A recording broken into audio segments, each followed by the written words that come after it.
Assalamualaikum warahmatullahi wabarakatuh. Perkenalkan, nama saya Dewi Lestari. Saya akan membawakan materi peran mikroba dalam bioteknologi atau industri yang berjudul Acetobacter-Psyllinum pada produk nata de coco.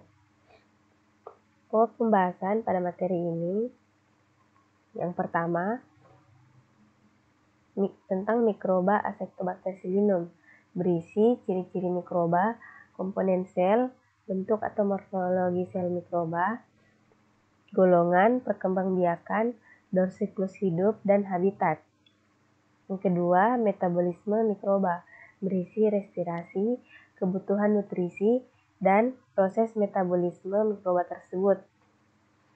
Yang ketiga, metode, berisi metode pembuatan produk dan bagaimana peran Acetobacter-Psyllinum dalam pembuatannya.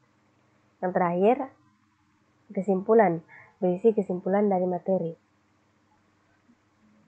Saja yang pertama, tentang mikroba Acetobacter-Psyllinum. Taksonomi dari bakteri Acetobacter-Psyllinum sebagai berikut. Dapat dilihat pada slide. Acetobacter-Psyllinum termasuk mikroba prokaryotik, yang artinya belum memiliki inti sel sejati. Sel bakteri Acetobacter-Psyllinum tersusun dari dinding sel, kromosom, DNA, membran plasma, sitoplasma, ribosom, plasmid, pili, dan flagella. Acetobacter-Psyllinum mampu mengoksidasi glukosa menjadi asam glukonat dan asam organik lain pada waktu yang sama, dan mempolimerisasi glukosa sehingga terbentuk selulosa. Bakteri Acetobacter-Psyllinum memiliki ciri-ciri.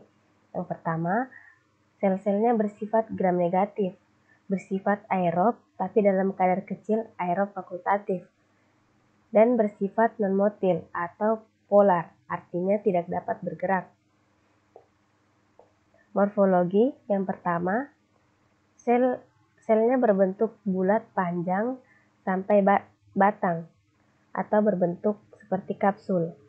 Tidak memiliki endospora, memiliki panjang kurang lebih 2 mikron dan lebar 0,6 mikron. Permukaan dinding berlendir, berwarna transparan atau tidak berpigmen. Daur siklus hidup. Siklus hidup Acetobacter-Psyllinum ada 6. Yang pertama, fase adaptasi. Fase adaptasi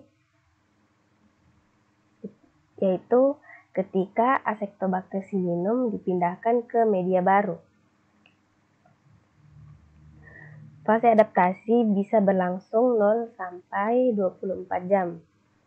Yang kedua, fase pertumbuhan awal. Fase pertumbuhan awal ditandai dengan pembelahan sel berkecepatan rendah. Yang ketiga, fase pertumbuhan eksponensial. Fase pertumbuhan eksponensial ditandai dengan bakteri Acetobacter-Psyllinum akan mengeluarkan sebanyak-banyaknya enzim ekstraseluler polimerase. Enzim ini berguna untuk penyusunan polimer glukosa menjadi selulosa. Yang keempat, fase pertumbuhan lambat. Fase pertumbuhan lambat ditandai dengan berkurangnya nutrisi. Yang kelima, fase pertumbuhan tetap. Fase pertumbuhan tetap ditandai dengan terjadinya keseimbangan antara sel yang mati dan sel yang hidup. Fase kematian terjadi karena nutrisi telah habis dan ditandai dengan matinya semua sel mikroba. Kemudian habitat. Habitat bakteri Acetobacter-Psyllinum. Yang pertama, pH optimal 5,4 sampai 6,3. Suhu optimal 25 sampai 30 derajat Celcius. Tumbuh pada medium sederhana yang terdiri dari mineral penting seperti amonia, karbohidrat atau asetat. Terdapat pada udara dan air. Perkembangbiakan. Bakteri umumnya berkembang biak secara aseksual atau vegetatif. artinya tidak kawin. Dengan membelah diri, pembelahan diri bakteri adalah pembelahan biner. Maksudnya membelah diri menjadi 2 sel.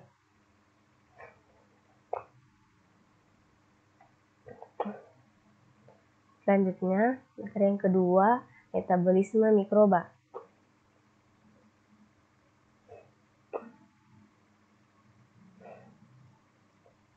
Pada materi ini, sukrosa atau karbohidrat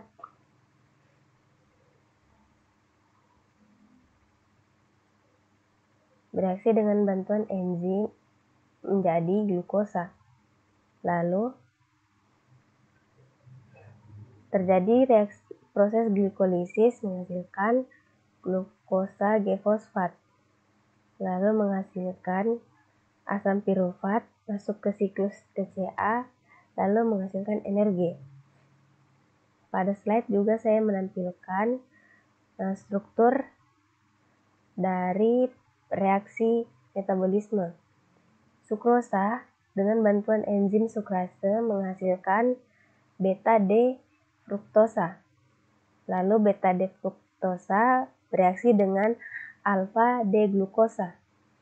Dengan bantuan enzim isomerase menghasilkan beta-D-glukosa. Beta-D-glukosa bereaksi dengan beta-D-glukosa menghasilkan ikatan 1,4 beta-glikosida. Lalu terjadi polimerisasi membentuk selulosa atau unit ulang selobiosa. Pada selulosa akan terbentuk rantai panjang dari beta-D-glukosa tadi secara terus-menerus. Lalu materi yang ketiga, metode.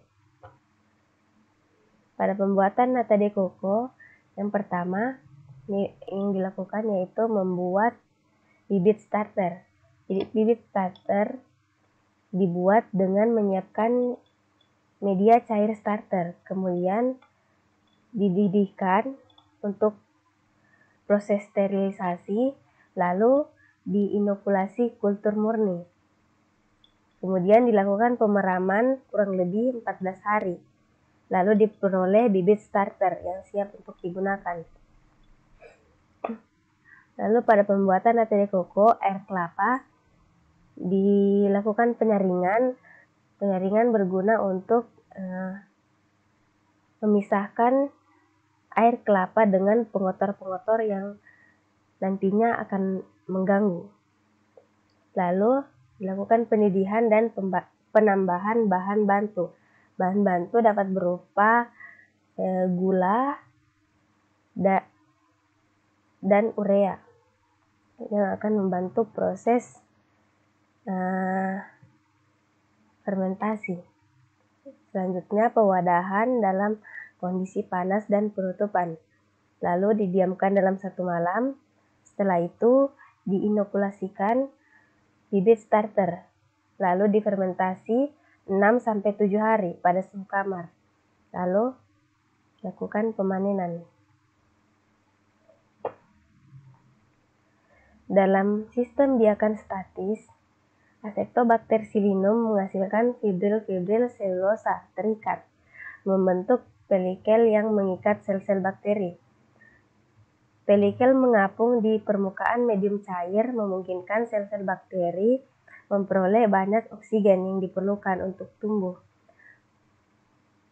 Memperbanyak diri, dan sintesis selulosa. Selanjutnya, selulosa tersebut membentuk matriks yang dikenal sebagai nata. Yang terakhir, kesimpulan. Berdasarkan pembahasan, maka dapat disimpulkan bahwa Acetobacter psilinum merupakan bakteri yang menguntungkan dan tidak berbahaya. Bakteri ini mampu mengoksidasi glukosa menjadi asam glukonat dan asam organik lain pada waktu yang sama, dan mempolimerisasi glukosa sehingga terbentuk selulosa. Biosintesis selulosa dicapai dengan polimerisasi residu glukosa menggunakan substrat UDP glukosa yang dikatalis oleh enzim selulosa sintase yang berada dalam membran sel bakteri.